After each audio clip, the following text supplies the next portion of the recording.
பொருளாதாரத்தினால பின்தங்கியவர்கள் அப்படிங்கிற கான்செப்டே இவங்க தான் அக்செப்ட் பண்ணிருக்காங்க. இல்லனா நீங்க எவ்வளவு பணக்காரனா இருந்தாலும் எவ்வளவு வசதியா இருந்தாலும் ஃபாரின்ல இருந்தாலும் பிசி எஸ்சி அப்படின்னு சொல்லிட்டு வருவீங்க. Educated parent is a very important aspect of caste. Upper காஸ்ட்ல பாத்தீங்கன்னா 10ல 9 பேரோடுக்கு பேரண்ட்ஸ் வந்து படிச்சிருப்பாங்க. பட் எஸ்டில பாத்தீங்கன்னா 10ல 5 பேரோட பேரண்ட்ஸ் வந்து படிச்சிருக்க மாட்டாங்க. எழுத படிக்க தெரியாது. சரியா? சோ அது குழந்தை பிறக்கும் போதே அது எழுத படிக்க தெரியாத அம்மா அப்பாவுக்கு பிறக்குது. இன்னொன்னு வந்து நல்லா படிச்ச டாக்டர் இன்ஜினியரோட குழந்தைக்கு பிறகு நீ உங்க 2 பேரோட மார்க்கை கம்பேர் பண்ணா இல்லையா எவ்வளவு பெரிய அநியாயம்னு சொல்லிட்டு. சோ அது ஒரு பெரிய டிஃபரன்ஸ் இருக்கும் காஸ்ட்ல. இன்னொரு பெரிய டிஃபரன்ஸ் என்ன இருக்கும் அப்படின்னா இந்த வெல்த். நான் சொன்ன மாதிரி வெல்த் இருக்கும். சோ ஒண்ணு வந்து நடந்து போகும் ஸ்கூலுக்கு, பஸ் பிடிச்சு போகும், அதுக்கு அவ்வளவு டைம் அதுக்கே ஆயிடும். இன்னொன்னு ஒய்யாரமா கார்ல போகும். சோ இந்த ஒரு டிஃபரன்ஸ் இருக்கும். இதை தவிர வந்து இன்ஃபுளுன்ஷியல் கான்டாக்ட்ஸ் இது ரொம்ப ரொம்ப முக்கியமானது.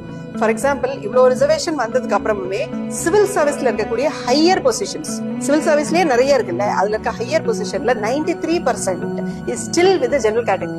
சோ நீங்க ஜெனரல் கேட்டகரியோட பிள்ளையா பிறக்குறீங்கன்னா நீங்க பிறக்கும் போதே உங்களுக்கு பேர் வைக்கிற ஃபங்க்ஷனுக்கே 2 ஐஏஎஸ் ஆஃபீஸர் வருவாரு, 2 கலெக்டர் வருவாரு, 2 பெரிய பிசினஸ் பீப்புள் வருவாங்க. இந்த மாதிரி இருக்கும். அந்த குழந்தைய ரிசீவ் பண்ணும்போதே அப்படி. இன்னொன்னு அனாத மாதிரி கவர்மெண்ட் ஹாஸ்பிட்டல்ல அழுதுகிட்டே இருக்கும், அதை பார்க்க கூட ஆள் இருக்க மாட்டாங்க. அந்த மாதிரி. சோ இது ஒரு வித்தியாசம். அந்த 4வது விஷயம்